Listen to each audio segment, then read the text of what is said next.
ఆ పట్టణము చూసే తరుణం. నా స్వాస్యము నేను పొందుకుందును, నిర్ణయించిన ఆనందంలో పాల్గొందును. వధువా పాడు.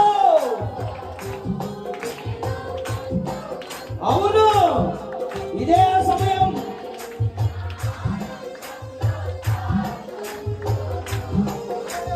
వీణా వాయిద్యాలతో నూతన కీర్తన పాడుతూ సర్వాధికారి యేసును చూస్తూ ఆనందింతును.